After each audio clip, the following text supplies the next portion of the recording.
चलो भाई स्टार्ट करा जाए। देखो मैंने तुम्हें रिएक्शन का रेट तो समझा दिया, लेकिन इससे रिलेटेड कई सारे क्वेश्चंस नहीं करवाए ताकि क्लियर हो जाए। ठीक है, तो हम एक काम करते हैं कि रिएक्शन की रेट से रिलेटेड क्वेश्चन कर लेते हैं रेट लॉ के अंदर, फिर हम जीरो ऑर्डर, फर्स्ट ऑर्डर और सेकंड ऑर्डर के रिएक्शंस पढ़ेंगे। क्या प्रथम कोटि करवा दिया है ना, तो प्रथम कोटि का अभी इंटीग्रल पार्ट करवाया है। ठीक है, अब इसी पे रुक जाओ। ठीक है, आप क्वेश्चन डाल लो, क्वेश्चन इसी से रिलेटेड क्वेश्चन है। हाँ, रेट लॉ। देखो रेट लॉ के अंदर कई टॉपिक आते हैं। ठीक है, रेट लॉ क्या था तुम्हारा? रेट लॉ क्या था तुम्हारा? रेट लॉ क्या कहता था जितना ज्यादा उसका भैया? Rate law simply rate expression, rate का फॉर्मूला क्या था इतना ध्यान रखो।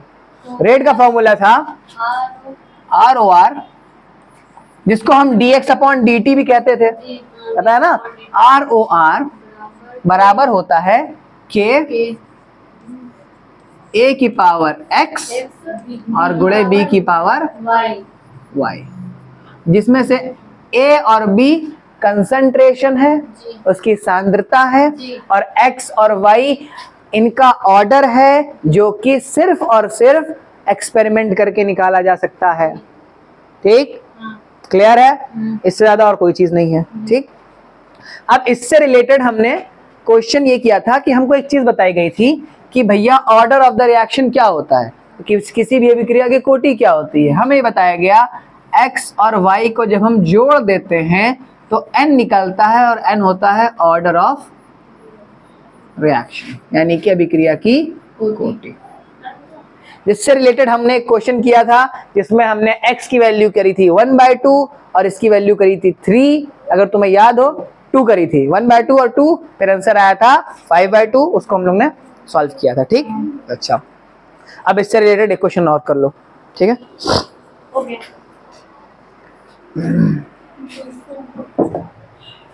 दोस्त भाई आप व्हाइट बोर्ड कब लगवाएंगे? वो वाला वो आपने कुछ सोचा कि नहीं सोचा? भाई हम तो रात भर हमने सोचा इस बारे में, तो आपने सोचा होगा कि नहीं सोचा होगा? अपने अम्मी से पूछना।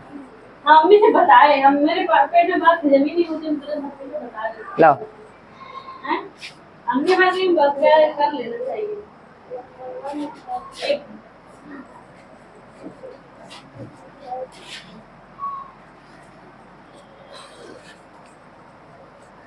आपकी जगह जरा होते तो चले जाते तो बन जा, हो जाओ ना हमारी जगह, हम तो कह रहे हैं हो जाओ तुम लोग, हो हमारी जगह कोई तो ले लो, कोई ले लो तुम में से 1 2 3 4, तुम में से कोई भी हमारी जगह ले लो, बस सुकून मिल जाए हमको। इंशाल्लाह ले लेंगे, अभी नहीं, अभी पहले पढ़ने दीजिए। ले ही नहीं रहे तुम लोग हमारी। से अपनी जगह तो ले लें। ठीक है, अब इससे रिलेटेड हम लोग क्वेश्चन करते हैं और अच्छे से इससे क्लियर हो जाए। मैं क्वेश्चन लेकर के आया हूँ अच्छे खासे। ठीक है, 2a प्लस 3b एक प्रोडक्ट बना रहा है।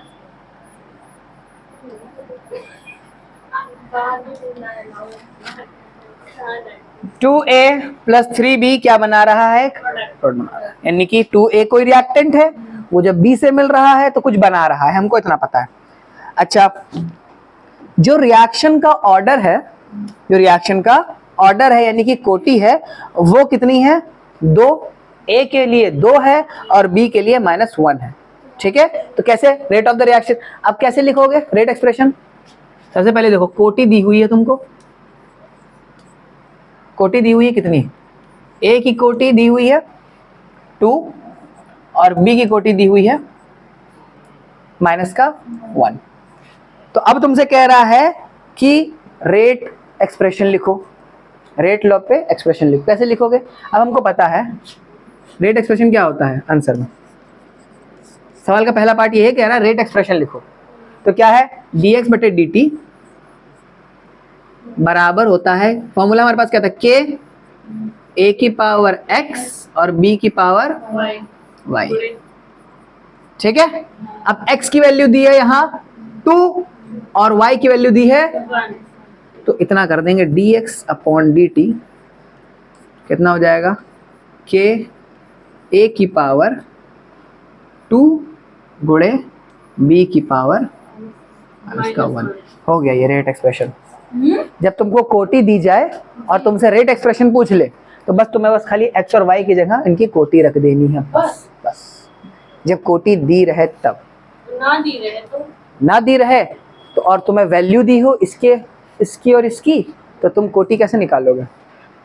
सॉल्व करके निकाल लोगे, उसका भी करवा देंगे, ठीक है। इसका बस आ गया, हो गया। अब सवाल का ये एक पार्ट हो गया, ठीक है, सवाल का एक पार्ट हो गया। अब सवाल का दूसरा पार्ट क्या कह रहा है? सवाल का दूसरा पार्ट ये कह रहा है, रेट एक्सप्रेशन पता चल गया कैसे निकलेगा?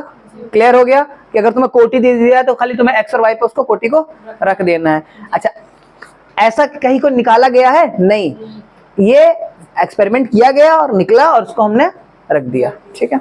चलो अब देखते हैं सवाल का अगला पार्ट। सवाल का अगला पार्ट कह रहा है, अगर कंसंट्रेशन ऑफ ए को डबल कर दिया जाए, कंसंट्रेशन ऑफ ए को क्या कर दिया जाए? डबल कर दिया जाए। पहला पार्ट है, यदि ए की सांद्रता को 2 गुना कर दें, ठीक है, कितना कर दें? 2 गुना कर दें, दुगुना कर दें मतलब, ठीक है। तो अब पहले एक्सप्रेशन क्या था? पहले क्या फॉर्मूला था? फॉर्मूला हमारे पास था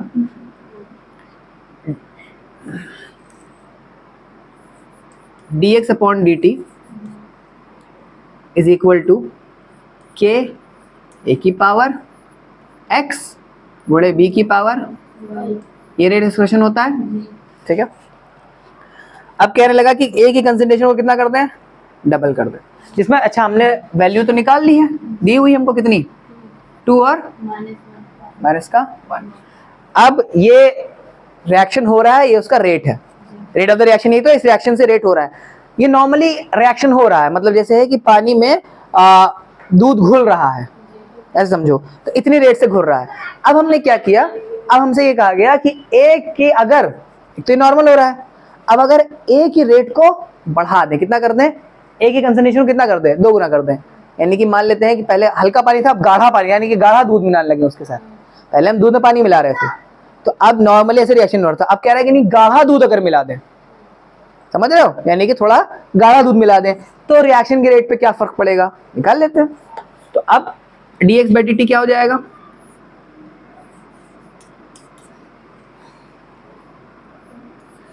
के अब a से ये हो जाएगा 2a, भाई b में तो कोई फर्क नहीं पड़ रहा ना,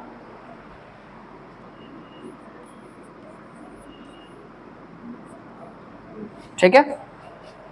अब दोनों को सॉल्व कर लेंगे, एक को दूसरे से घटा देंगे या काट देंगे, तो क्या हो जाएगा भाई? k से k कट गया, ठीक है, ये 2a स्क्वायर था, a से a कट गया, स्क्वायर से स्क्वायर कट गया, ठीक है। b की पावर -1 है, b की पावर -1, ये भी कट गया, तो dx बाई dt कितना आ जाएगा?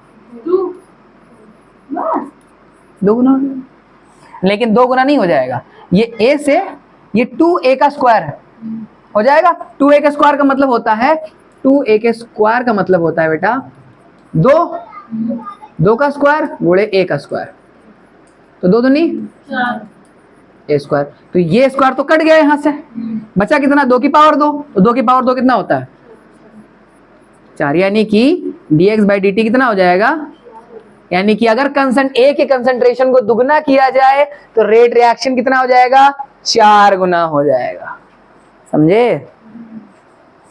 समझ गया कि नहीं समझे? 10 गुना हो जाएगा। कोई जरूरी नहीं है 10 गुना हो जाए, लेकिन इतना दिमाग लगाओ कि अभी देखो बी की कंसंट्रेशन को तो नहीं छेड़ा गया ना, तो बी कट जाएगा अपने आराम से। लेकिन क्या कह रहा है? ए की कंसंट्रेशन, भाई मैंने ए की कंसंट्रेशन को बढ़ा दिया, तो अब रिएक्शन के रेट में क्या असर हो जाएगा? अब रिएक्शन दुगना, 4 गुना हो जाएगा। समझ में आ गया? इतना नोट कर लो।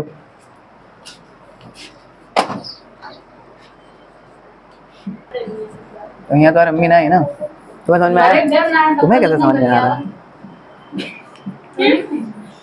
चलो बस रहने दो। अब कह रहा है, ये था, ये रिएक्शन का रेट था।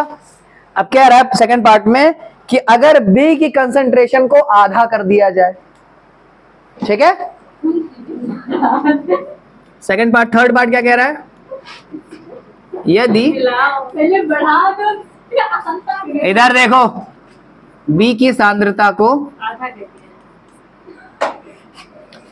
ये बच्चा में डर लगेगा तो सर आप बहुत देर में कैसे होगा, करो जल्दी से। आधा कर दे। B की सांद्रता को कितनी? आधा कर दें। सांद्रता को, कोटि को नहीं, सांद्रता को। सांद्रता क्या होती है? ये सांद्रता ही है पूरी B। तो क्या हो जाएगा इसमें? इसमें ये हो जाएगा कि भाई पहला तो ये रिएक्शन है, तो इसको हम नॉर्मली लिख देंगे dx by D T is equal to K A की पावर 2 और b की पावर माइनस का 1। ठीक, अब कह रहा है, ये तो नॉर्मल कंडीशन है। अब इस पे रखते हैं कि यदि b की सांद्रता को आधा कर दें तो क्या हो जाएगा? dx by D T is equal to K, A में तो कुछ नहीं छेड़ा गया ना, ए की पावर 2 मल्टीप्लाई बाय 1/2। आधे का मतलब क्या होता है? 1/2 ही तो होता है, माइनस का 1। ठीक, तो अब काट देते हैं। ए से ए कट गया, 2 से 2 कट गया, के से के कट गया। ठीक, अच्छा अब देखो b की पावर एक तो ये हो जाती है, ये ध्यान रखो, ये है 1/2 की पावर -1 गुणे b की पावर -1। तो ये b की पावर -1 और ये b की पावर -1 कट गया, बचेगा क्या? 1/2 की पावर -1, ये तो बचेगा। तो dx बाई डी टी क्या हो गया? 1/2 की पावर माइनस का 1। माइनस के 1 का क्या मतलब होता है? अगर छठवीं क्लास में इतनी सी मैथ्स पढ़ी होगी तो पता होगा, ये इनवर्स होता है, ये ऊपर चला जाएगा, ये नीचे चला आएगा। ठीक है, इसे कहते हैं वृत्त क्रमानुपाती। ठीक है, इनवर्स। वीडियो डाल देता हूं, मैथ भी पढ़ लिया। dx अपॉन डी टी बराबर, ये 1/2 है, माइनस लगने की जब भी पावर माइनस की होती है ऊपर चला जाता है, तो क्या हो जाएगा? 2/1। तो एक सबके नीचे होता है। तो चाहे हम ए की कंसंट्रेशन को दुगना करेंगे, ए की कंसंट्रेशन को दुगना करेंगे तो रेट ऑफ द रिएक्शन 4 गुना हो जाएगा, और बी की कंसंट्रेशन को आधा कर देंगे तो रेट ऑफ द रिएक्शन 2 गुना हो जाएगा। अब समझे? बेसिक मैथ्स है। अगला पार्ट क्या कह रहा है? अगला पार्ट कह रहा है जुबेर भाई भी नहीं करे। अब जुबैर भाई लिखे हैं। अब हाँ जुबेर भाई लिखे हो जाएगा। ठीक है, सुना दो। क्वेश्चन का फोर्थ पार्ट क्या कह रहा है? थर्ड पार्ट क्या कह रहा है? थर्ड ही तो होगा, बल्कि फोर्थ पार्ट। हाँ, फोर्थ पार्ट क्या कह रहा है? क्वेश्चन का फोर्थ पार्ट कह रहा है, अगर ए और बी दोनों को डबल कर दिया जाए, यदि दोनों को ए एंड बी दोनों की, जोया, सांद्रता को 2 गुना कर दें। अब इसको करके बताओ, नहीं कर पाओगे तो आज हम अभी रुको। ए बी दोनों की सांद्रता को 2 गुना कर दें, ए और बी दोनों की कंसंट्रेशन को क्या कर दें? 2 गुना कर दें। तो अब फॉर्मूला क्या बन जाएगा? dx upon D T is equal to K, A की पावर 2 थी और बी की पावर माइनस का 1 थी। ठीक है, तो अब क्या बन जाएगा?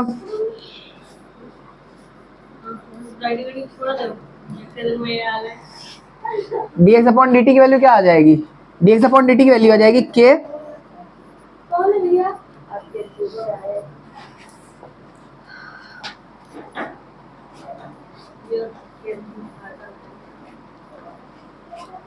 ठीक है, इधर देखो,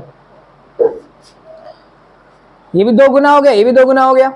ठीक, जब ये दोनों 2 गुना हो गया तो अब हम क्या करेंगे भाई? ए से ए कट गया, कट गया, हो गया कि नहीं हो गया? बी से बी कट गया, के से के कट गया, तो dx बाई डी टी की वैल्यू कितनी आ जाएगी? 2 की पावर 2 मल्टीप्लाई बाय 2 की पावर माइनस का 1। इतना करेंगे भाई। अब dx बाई डी टी में आगे क्या होगा? -1 का मतलब क्या होता है? -1 का मतलब देखो, 2 तरीके हैं। जब दोनों के बेस सेम हो, बताया जाता है 6th क्लास में, अगर 2 नंबर्स हैं और उनके बेस सेम है तो उनकी पावर गुणे में प्लस हो जाती है। ठीक है, तो अब ये बेस सेम है दोनों का, तो 2 लिख दिया, 2 प्लस माइनस का 1, ये तो होना चाहिए भाई। बेस सेम है, पावर प्लस हो जाती है, एक की पावर 2 एक की पावर -1 है, तो दोनों को हमने प्लस कर दिया। तो क्या आ जाएगा, dx/dt की वैल्यू कितनी आ जाएगी, 2 में से 1 गया, कितना बचा भाई, प्लस माइनस माइनस ही तो होता है, 2 में से 1 घट गया, कितना बचेगा, 2 की पावर 1, और 2 की पावर 1 का मतलब 2 ही होता है, तो dx/dt कितना हो जाएगा, 2 गुना हो जाएगा। ये आंसर है। हाँ, और अगर ऐसे नहीं करना चाहते हो तो ऐसे कर लो, 2 की पावर 2 कितना हो जाएगा, 4, तो ये हो जाएगा dx/dt 4 गुणे 2 की पावर -1 का मतलब क्या होता है, 1/2 होता है कि नहीं होता, इसको हम बटे 1 मान सकते हैं, 2 ही करना, 2 दूनी, गुणे में क्रॉस में काट सकते हैं, नहीं काट सकते, तो कितना आ गया dx/dt, गुणे में क्रॉस में काट सकते हैं, प्लस माइनस होने से ऊपर नीचे काट सकते हैं, तो कितना आ जाएगा 2/1 मल्टीप्लाई बाय 1/1, तो dx/dt की वैल्यू कितनी आ जाएगी, 2 कन्नम 1 ही कन्नम 1, 2/1, 1 की कोई वैल्यू नहीं होती है तो 2, चाहे वैसे कर लो चाहे ऐसे कर लो।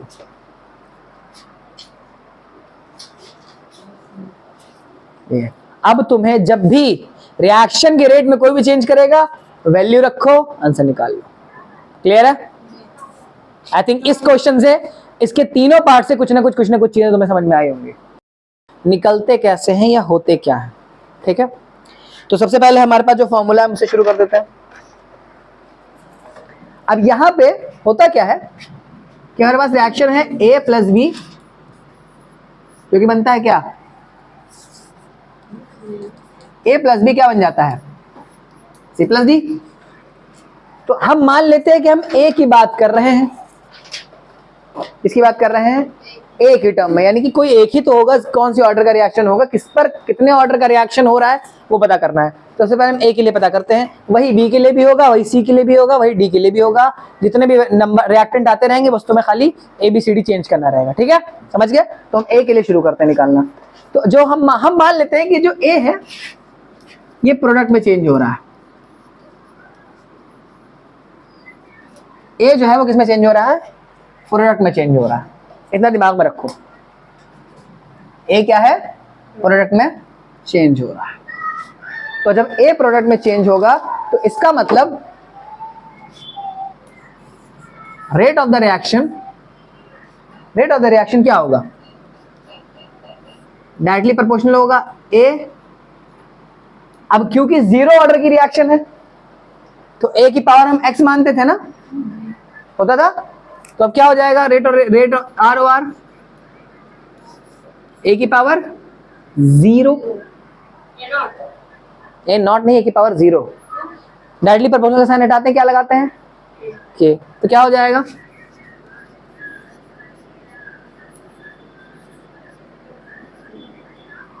ठीक है। ये तो आ गया आपका, इस तरीके से 0 ऑर्डर का रिएक्शन होता है। अब A की पावर 0 का मतलब क्या होता है, किसी की भी पावर 0 होती है तो वो कितना बन जाता है, 1। ठीक है, तो अब यह क्या हो जाएगा, rate of the reaction K × 1। ठीक, तो रेट ऑफ द रिएक्शन क्या हो जाएगा, K के बराबर हो जाएगा।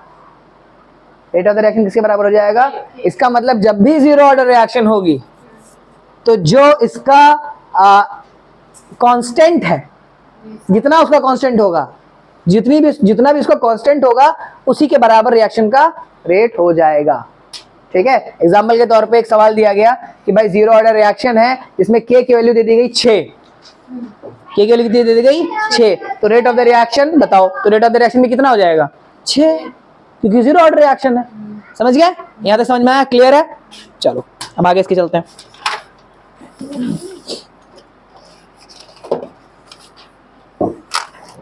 अच्छा बच्चा, रेट ऑफ द रिएक्शन को हम क्या कहते हैं,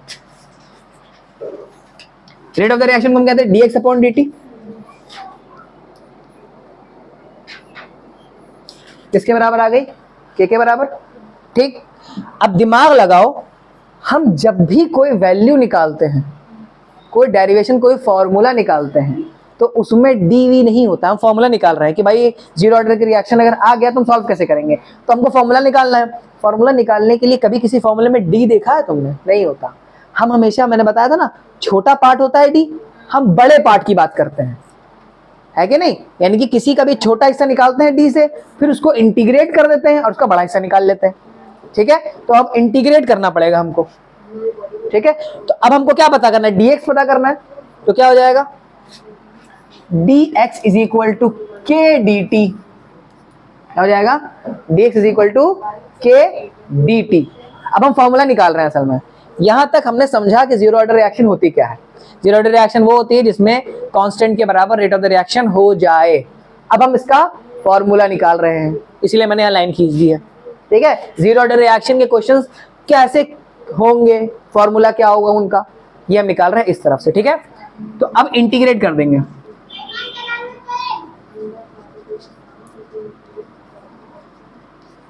अब इंटीग्रेट क्यों कर रहे हैं हम? इसलिए कर रहे हैं क्योंकि हमको ये डी डी हटाने हैं। समझ रहे हो? डी डी हटाने हैं। तो अब हमेशा ध्यान रखो, D x integration of D x बराबर इंटीग्रेशन ऑफ के डी टी। ठीक, हमेशा ध्यान रखो, डी जिसके साथ लगा रहता है, डी जिसके साथ लगा रहता है, डी उसको छोड़ देता है और बाकी जो हिस्सा रहता है वो वैसे ही बच जाता है। तो ये सिर्फ हो जाएगा x। क्या हो जाएगा? क्या हो जाएगा? x। और ये हो जाएगा k, क्योंकि कांस्टेंट है तो बाहर आ जाएगा, और ये हो जाएगा t। ठीक है, d ने छोड़ दिया तो कितना हो गया? t। तो k के लिए क्या हो जाएगा? k अगर हम निकालेंगे तो ये हो जाएगा x अपॉन t बराबर k। इतना नोट कर लो पहले, ये फॉर्मूला, एक फॉर्मूला आ गया। ठीक है, ये फर्स्ट फॉर्मूला है। कई कई जगह ये यूज होगा, यानी कि रेट ऑफ द रिएक्शन को टाइम से डिवाइड कर देंगे तो क्या आ जाएगा? यही इसके कांस्टेंट के बराबर होगा। ठीक है, नोट कर लो, ये एक पार्ट है फॉर्मूले का।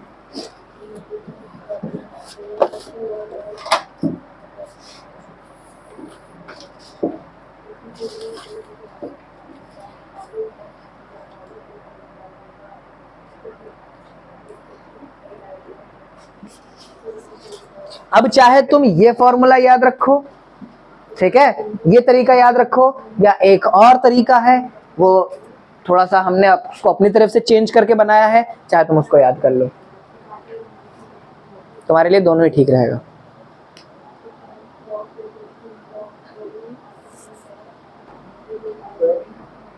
एक फॉर्मूला इसका ये हो गया, ठीक है, और एक का मैं डेरिवेशन नहीं करवा करके डायरेक्ट लिखवा ही दे रहा हूं।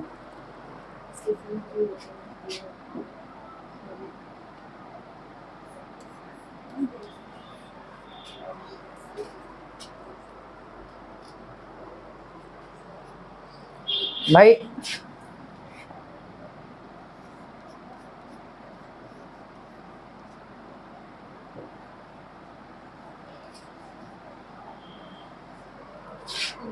अब यहाँ पे ए नॉट का यूज हुआ है, ठीक है। यहाँ पे ए क्या है? कंसंट्रेशन, यानी कि उसकी सांद्रता। इस्लाम नहीं तो वालेकुम अस्सलाम, क्या हाल है? ठीक है,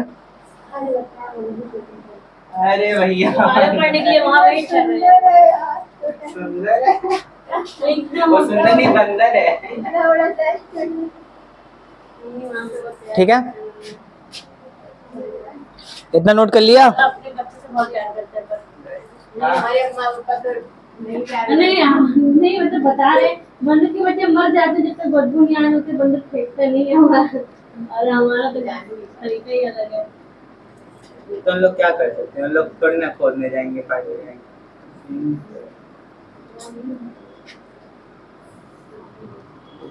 बंदरों को करंट क्यों नहीं लगता है? फिर कौन कहता है? नहीं बंदर को करंट नहीं लगता है, साथ में चलता है तो पहले तो मैं कहता था बंदर के दिल आया होता है, बहुत छोटा होता है। ठीक है। नहीं दिखता है इतना, बहुत छोटे साइज का होता है। मुर्गी की साइज का मान लो। मुर्गी छोटी होती है। मुर्गी का दिल छोटा होता है। अरे भैया बस रहने दो, चलो देखो रिकॉर्डिंग हो रही है उमर, ठीक है।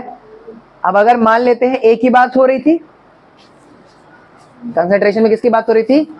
एक ही बात हो रही थी, ठीक है। अब देखो ए की पावर x थी, वो तो एक फॉर्मूला आ गया इसके हिसाब से, ठीक। अब अगर तुम्हें जीरो ऑर्डर रिएक्शन पूछे और तुम्हें दिया रहे, जब कंसंट्रेशन दी रहे और टाइम दिया रहे, तो उन दोनों को डिवाइड कर दो, पता चल जाएगा कि k, ठीक है। और अगर तुम्हें दिया रहे कि भैया पहले कंसंट्रेशन इतनी थी, फिर हमने जब चेक करी तब कंसंट्रेशन कितनी हो गई? इतनी हो गई, और टाइम उसको इतना लगा, तो बताओ जीरो ऑर्डर रिएक्शन किस रेट से चल रहा है, ठीक है। तो इसके लिए हमने हमारे पास फॉर्मूला था A is equal to KT minus का A नॉट, यानी कि A क्या हो जाएगा तुम्हारा?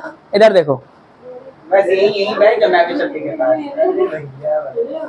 ऐसे जब हम सोचे इधर देख लो अब ध्यान से, इधर से A is equal to KT minus का A नॉट। इसमें A जो है वो कंसंट्रेशन है किसी भी पॉइंट पे, रिएक्शन हो रहा था, हमने किसी पॉइंट पे उसकी कंसंट्रेशन चेक कर ली, ठीक है, एट एनी पॉइंट, ठीक। और A नॉट क्या है? इनिशियल कंसंट्रेशन, यानी कि जब शुरुआत करी थी तब उसकी कंसंट्रेशन कितनी थी, समझ रहे? यहां से इससे हम जीरो रिएक्शन से ये पता कर सकते हैं कि भैया इतनी देर के बाद कितना कंसंट्रेशन बची है, कितना बचा है। अगर मान लो जीरो ऑर्डर का रिएक्शन हो रहा है और तुमसे ये पूछ ले कि आप बताओ इतने टाइम के बाद इनिशियल कंसंट्रेशन इतनी थी, तो इतने टाइम के बाद बताओ कितनी कंसंट्रेशन बचेगी, ठीक है। तो एट एनी पॉइंट, ये कंसंट्रेशन एट एनी पॉइंट, किसी भी टाइम पे कंसंट्रेशन चेक कर लिया। और ए क्या है? Initial concentration. या सवाल में ऐसा भी हो सकता है कि भैया टाइम इतना हो चुका है, इनिशियल कंसंट्रेशन इतनी है, और के की वैल्यू भी दे जाए और तुमसे ये पूछ ले कि अब बताओ कि कंसंट्रेशन इस टाइम कितनी होगी, समझे? कंसंट्रेशन इस टाइम पर कितनी होगी, तो एट एनी पॉइंट निकाल सकते हो आराम से। तुमसे असल में सवाल यही पूछा जाएगा कि इतना टाइम बीत चुका है, शुरुआती कंसंट्रेशन इतनी थी, तो अब बताओ उसकी कंसंट्रेशन कितनी होगी। तो सीधा फॉर्मूला रखना A is equal to concentration at any point, A naught initial concentration यानी शुरुआती का सांद्रता उसकी, T टाइम, और K कांस्टेंट तुम्हें दिया रहेगा। अब अगर ये ना दिया रहे तब इससे निकाल सकते हो कि कंसंट्रेशन है कितनी और कितने टाइम पे, या अगर दिया रहे तो डायरेक्ट रख करके इसको निकाल सकते हो। तो जीरो ऑर्डर रिएक्शन में आप एक ये फॉर्मूला है और एक ये, हमने दोनों केस आपको समझा दिए, दिया रहे तो, नहीं दिया रहे तो।